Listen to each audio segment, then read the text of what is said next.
Hello, I'm Jamie Gallagher, and welcome to another Virtually Social Catch Up. This week, we're going to be looking at teachers and the role they play in public engagement and communication. So, how do we engage effectively with schools? Let's find out.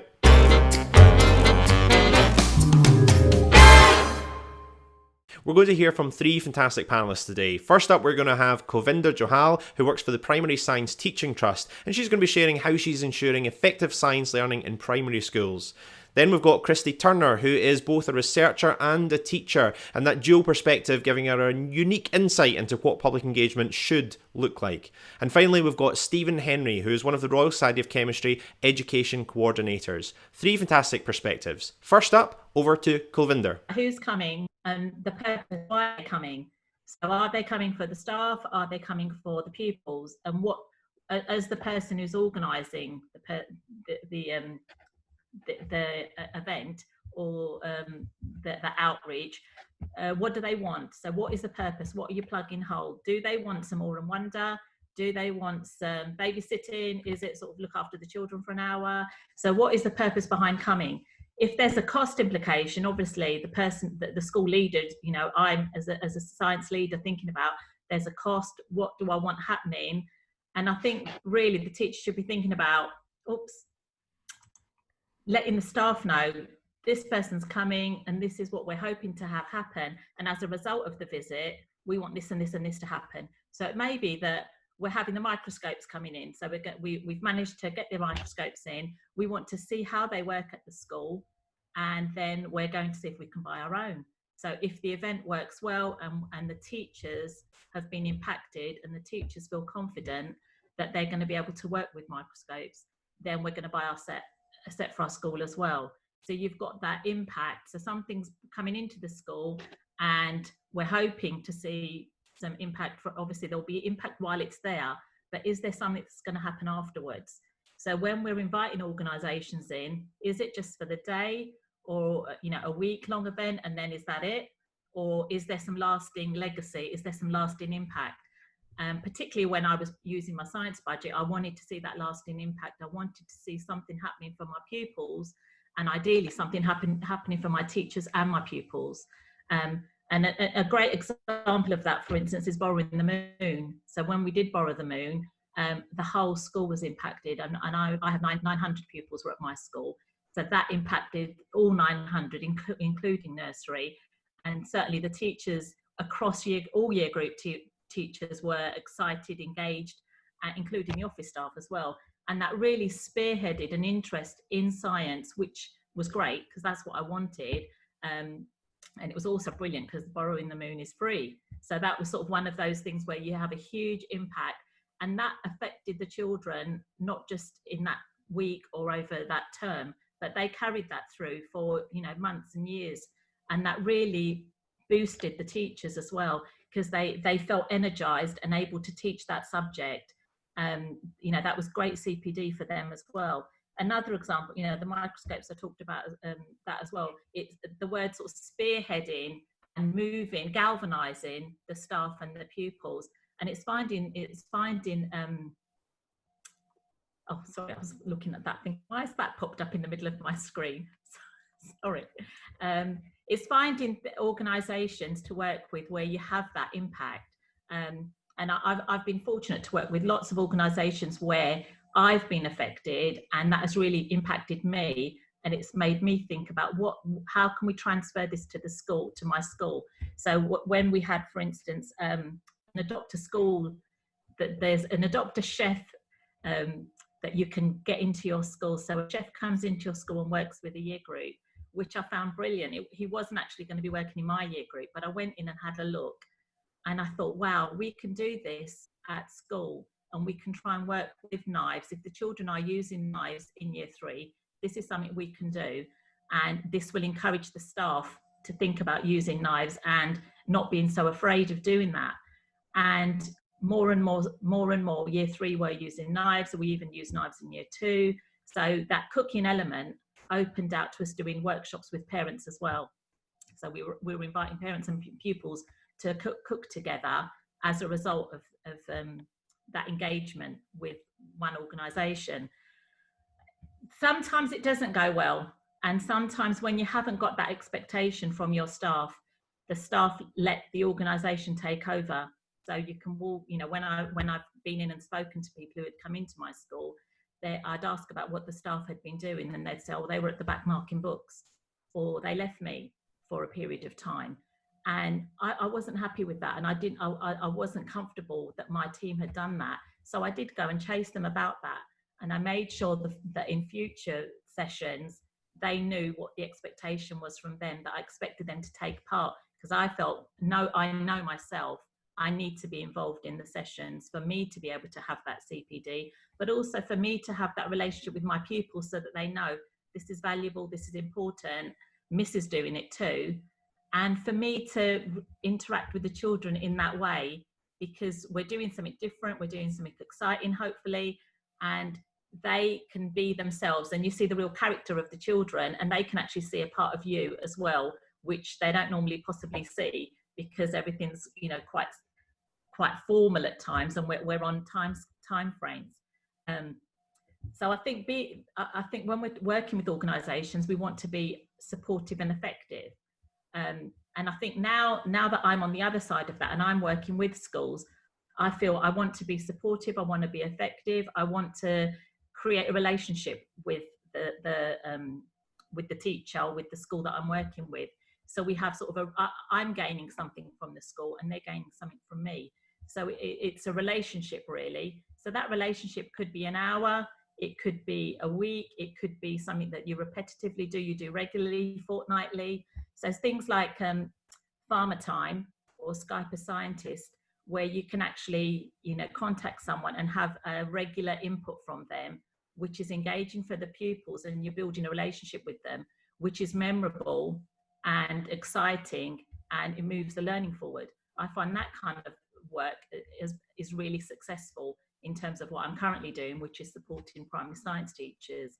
But having those sorts of initiatives where you've got people who are Skyping into your room, particularly in our COVID situation, where obviously we're not going to be able to go out to these places, we're not going out to farms and we're not going out to zoos, etc. It's easier to get somebody coming into your room and have that regular spot where they become almost part of your staff, which I found particularly valuable, because there's a relationship, which that CPD, I think, for the teacher, building that confidence and knowing that there's somebody there who is the expert, so the teacher doesn't have to worry about being the expert in everything, particularly at primary. You have that expert in the room who is your support. And I know Helen's in this group today, and Helen's been, you know, Helen Mason and I've worked many times, and I know when I work with Helen, I know I can send a question, I can ask her a question, say, Helen, can you answer that one? And I know she'll have the answer, because I know she's an expert in her field. I'm not a solar physicist, so I'm not going to be able to answer that. I also think sometimes when we invite people in, when we're working with organisations, we want ideas, we want to gain some new inspiration.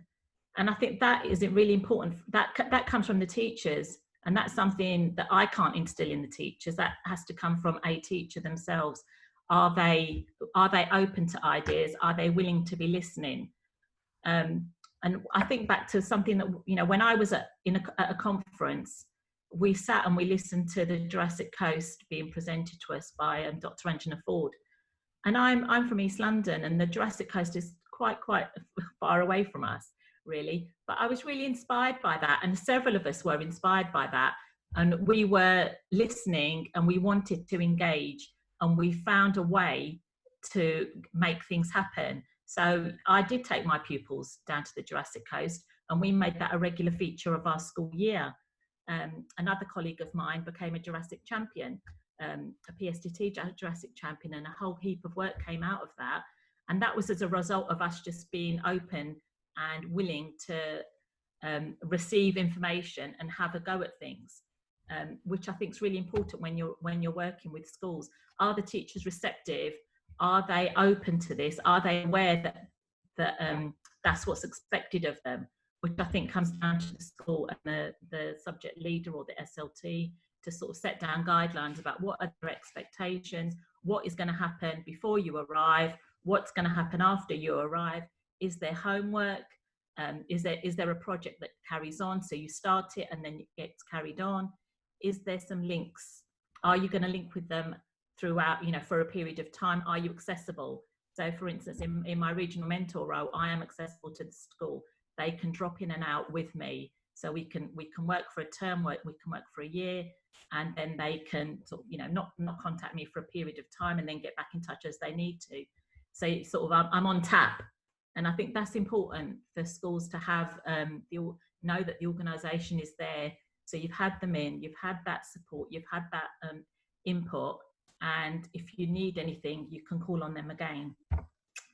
I'm not sure if I'm going to get stopped after my 5 minutes, or I haven't been timing myself. Jamie? I think if you could just, if you've got any final thoughts, then do share them. But if you could wrap up just now, that would be ideal. I think what we want as schools, and also as people who are going into schools, we want to rejuvenate the staff and the pupils. We want to motivate them and we want to enthuse them, which is what our aim is when we're going in. And I'm sure that's the aim of the teachers. And also, what we want is to build that love of science. So it's about working together and setting that sort of scene before you arrive at the school. Thanks, Govinder, and we're going to go straight over to Christy. Christy's going to give us our perspective of both camps, being based inside a university and being a school teacher. Christy, over to you. So teenagers, we love teenagers. I love teenagers. They are fantastic. There is a reason why I work in secondary and not in primary. Primary, they took your clothes all the time. But secondary students get a really bad rep. I think in general, there are people who are really quite scared of working with secondary students, but hopefully you won't be by the end of this. Right, so if I'm going to take some students to an event or I'm going to invite somebody in, there's lots of things that I need to think about. These are just a few of the things that might go through my head. The paperwork is extensive. The school I work in now actually is pretty good with this. We get prior consent at the start of the year for anything that's local. So if I'm taking my kids to Manchester, I don't have to do any particular additional risk assessments. I've already got some for travelling by train and that kind of thing, so it's not too bad. But if there's any sense of unknown, if I don't know the person that I'm going to access, if I don't know the place, that increases the amount of stress, the amount of time I have to spend on my planning, all sorts of things to do with when does the school start, when does the school end, are the kids going to be back in time to get their coach home? You'd be surprised the number of things I have to think about. I had put next, so this was the next thing, was really to get you to poll, really, is what do you think the potential barriers to schools are with this? And which basically just pick which one you want is most significant. And I'm going to just give you a minute to do that because I want to see what comes out, because I can tell you this pretty quickly. I love seeing this. This is brilliant.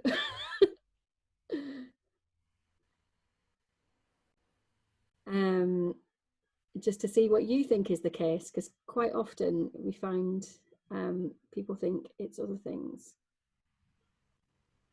Right, nearly everybody's voted now, so I think because a lot of you are engaged in this and some of you are teachers as well, you probably are aware of what the real issue is here, but I am actually gonna, I'll end that now. The majority think there's significant pressure to cover curriculum requirements. There are. However, most of us can get around that, to be honest, especially if whatever you're presenting to us can help us with that. So I wouldn't worry too much about that. But I would say there is a significant issue in terms of accessibility, and it is transport. The brilliant people at I'm a Scientist did some work on the distance you are from a local university, and how much that is going to impact on what you can access in terms of, say, a visit from a researcher. And that's talking about people going to schools. But if we're to go out, if I hire a coach, it's going to cost me, usually from my school, about £500, depending on where I'm going. So whatever cost there is to me coming to the event, then I'm going to add another £12 to £20 on top of that.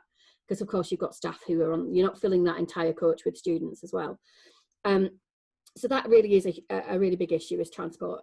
Transport causes a lot of problems. We actually, where we're based, we do travel a lot by public transport.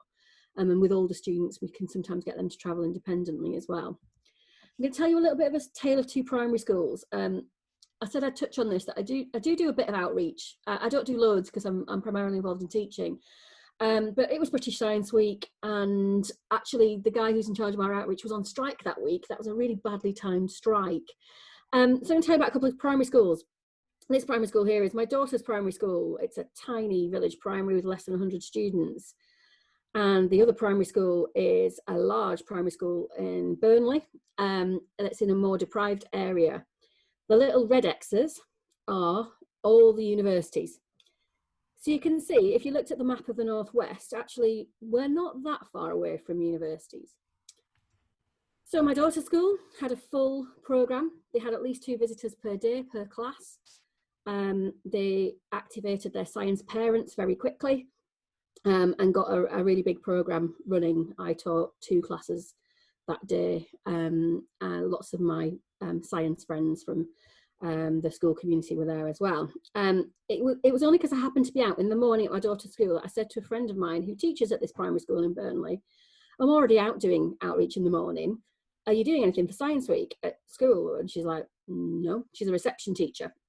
I said, well, why don't I come to you in the afternoon? This was only about a week and a half before British Science Week. So that afternoon, I went up to this primary school in Burnley. I did a couple of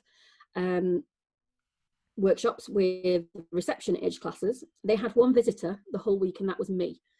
And it was only because I'd happened to mention it to a girl that I danced with. Burnley is a tricky place to get to. You would need a car. I think universities are increasingly using undergraduates. Undergraduates don't tend to be able to afford cars. They need to be able to get places by public transport. It's unlikely we'd be able to get someone from the University of Manchester, who's an undergraduate certainly, to go out to Burnley. It does need to be somebody who has got access to a car. But that's just one thing to think about in terms of 2 primary schools and who we are accessing with this. I'm going to give you a bit of a stream of consciousness. That when I was thinking about putting this together, I could have given you a whole load of research evidence about the impact of outreach and that kind of thing. But this is incredibly personal, but nobody take it personally if you've ever done any outreach towards us. Jamie, I know that we've met Jamie many times on this kind of thing. So a little bit of the less good experiences I've had as somebody attending. We get an awful lot of flashbang shows. Teachers find them quite tedious now because we see them so much.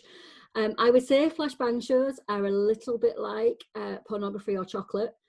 The more flashes and bangs you put towards kids, the more they want, and the less they pay attention to what you're talking about. So flashes and bangs, can we use them sparingly? Because they never remember what you're talking about. They just remember the flashes and the bangs. And I love them in class when I've got a small group of students and I can talk about it. I love a screaming jelly baby. But when it's a constant stream of it for 50 minutes on a stage, it just loses its impact. I get a lot of sage on the stage. A lot of look at me, I'm really clever, listen to me because I'm stood on a stage.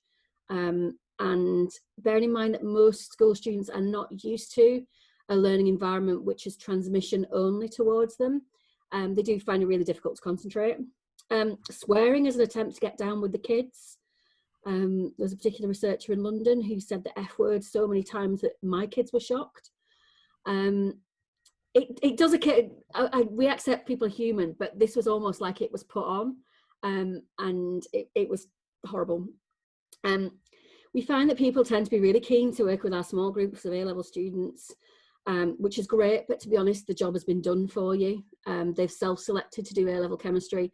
They are bright, switched on, probably looking for something to stick on their UCAS form, so they're going to be the easiest to work with. A little bit of a recipe card thing. Oh yeah, I'll do a workshop, but you need to pick this one, and this one, or from that. The word workshop. Be interesting. You could type in the chat what you think the word workshop means. I've had a lot of workshops which are essentially still somebody stood talking at the front and not involving the audience. Also a deficit approach. Secondary school science teachers do all tend to have a degree in science. Please don't patronise us. I have a PhD from the University of Glasgow in chemistry. If you're going to come in and tell me that you're better than me at chemistry, I think I'm going to feel a bit patronised. Also, if you used to be a teacher and you're now not a teacher, don't tell me how wonderful your life is now. You don't have to do marking and parents' evenings and things, because it doesn't make me like you. But let's go for some good things. I have made some fantastic contacts through working with outreach people over the years, people who I genuinely feel are part of my network, who I can call on if I've got a query about something. It's great if we go to a big presentation and they invite students onto the stage, even if they're not my students. People, you get a real connection with, because you're kind of rooting for the person who's on the stage involved in the activity.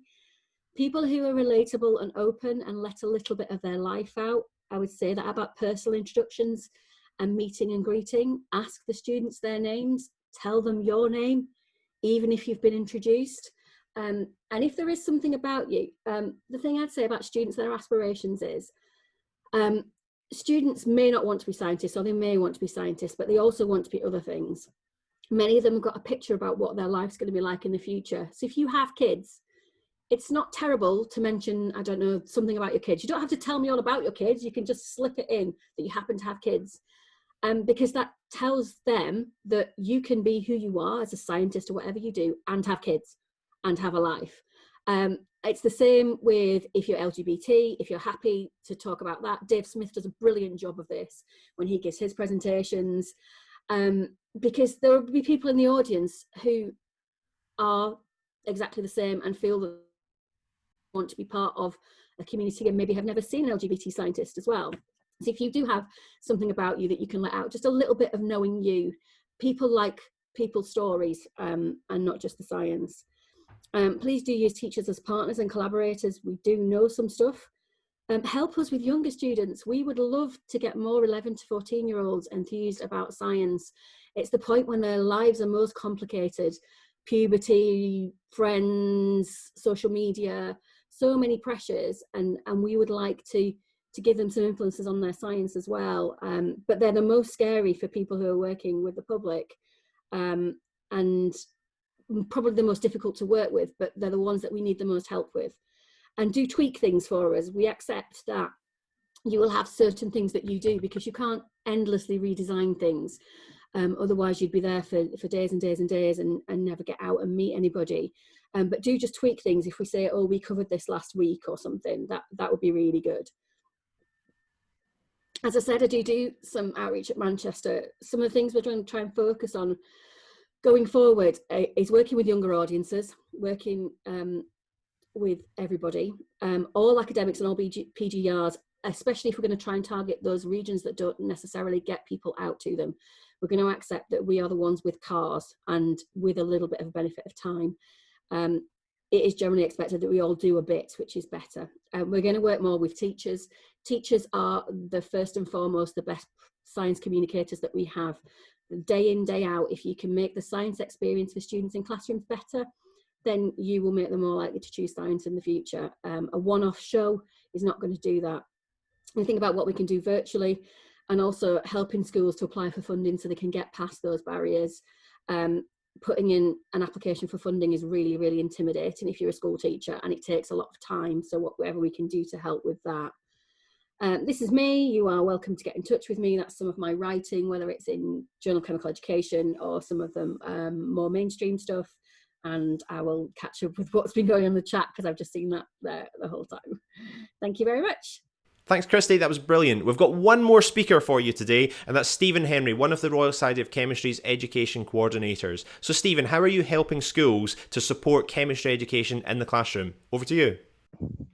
So obviously I work for the Royal Society of Chemistry as an education coordinator. So what do we do? So our main aim is supporting our teachers and make sure that we can support them to deliver excellent chemistry education. So we put on a range of teacher workshops. So these focus on boosting confidence, subject knowledge, and also engaging with chemistry lessons with fresh ideas and current research that can be brought into the classroom.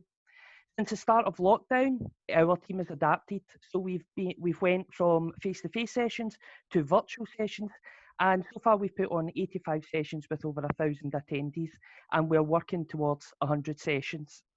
The reason that we're able to do that is because we have education coordinators across UK, Ireland, Wales, in England, England, Scotland, Ireland, Wales. And each of us have our own expertise. A lot of our education coordinators are either teachers or PhD or a lot of experience in outreach and public engagement. So that gives us a really good skills base that we can build on. So how do we achieve this? So the importance, one of the main things that we've seen as one of the most important things is to make science relevant, to make, in our case, chemistry, but science of everyday life. And we want to link research into the curriculum. So we do this in two ways, by looking at the research and how to teach, and we're also looking at research in terms of advancement of the subject. And again, we want to add context to the curriculum. We want to add a little bit extra to it, and that has been shown to improve our attainment. And again, we have our science capital that is just so important. If they see it, they can believe it, and they're more likely to pursue a career in science or chemistry. Again, I should have maybe mentioned at the start, this is open for primary and secondary teachers, so we're supporting both of those audiences. We have done this by putting on our chemistry in your cupboard video. So these videos, very easy to do, practical experiments, and all of the items come from household equipment. So again, you can follow the hashtag chemistry in your cupboard, and we've got a few ideas. That's John in the top left there from Ireland, looking at smartphone spectroscopy. We have Joanna Buckley, just bottom left there, looking at toothpaste and why does orange juice taste bitter after you've brushed your teeth. And so we've got lots and lots of expertise to bring. We also take our current research, so we have our Chemistry World magazines that are available to view online. And we use the current research and think about how can we bring that into the classroom. One of these examples was, this was an article that was done all about drug testing and what's the background to it. So it gave you a history, gave you an overview of the science, and then we looked to adapt that and bring that into the classroom. So using the context of drug testing, how can we bring that into the classroom? And that's obviously one of the articles that Christy Turner helped write. So again, sharing the expertise, it's not just the RSE, we also bring on teachers to support our work as well. And just the drug testing there, that is actually proven to be a really good article, especially when you're talking to maybe 14, 16-year-old pupils who are probably of that age where they're maybe going to try drugs. And it really gets them to think about it and think about the poison, and even, maybe give them a second thought before they try it at a festival. We also want to encourage careers, so we have our Future in Chemistry. And again, if you don't link it with a career, if you don't link it with an end goal, then they sort of lose interest in learning about the subject. So again, a lot of the pupils, they like to know how much are we going to make, what's the impact. And again, there's been a big push for the pupils to have something that's going to be worthwhile, whether that's curing cancer or looking at environmental change. How do we support this? So we have a range of funding options available. These are very easy to fill out. And again, if you've got any questions, get in touch with us. But we have our outreach fund, which has been increased from 2,000, 5,000 and up to 10,000 for a large project. We have our teacher empowerment fund. If you're a teacher and you're looking to get some money for your professional development, whether that's to pay for people like Jamie to come in and deliver a session, you can apply for that fund to pay for it. And again, we have our inclusion and diversity fund there. We also provide outreach opportunities. So as education coordinators, we work with our RSE members and we deliver outreach activities. So working with our family engagement, working with families to spread the word of science. And there's a few ideas there. So we've got a local section, we've got our virtual events we've got next week, and then we've got a couple of other events coming up. So just to keep an eye out or get in touch with us if you're looking for anything like that. And I like to always finish with this slide. So this is the Veracity Index, the most trustworthy professions. In 4th place is teachers. In 7th place is scientists. At the very bottom, 14%, that's politicians. So 14% of the public think that politicians are telling the truth. That is a great way to engage with your pupils. Just ask them about coronavirus. Can we drink bleach? Is that allowed? What's the science behind it? And getting them questioning what's going on in the world around us. Even if they don't go on to a career in science, it's important for them to understand everyday science all around them. And that's me. Thank you. And that's a wrap today. So thanks again for joining us for another Virtually Social. Next, we're going to be looking at Wikipedia. Join us live or wait for the catch up on YouTube. See you soon.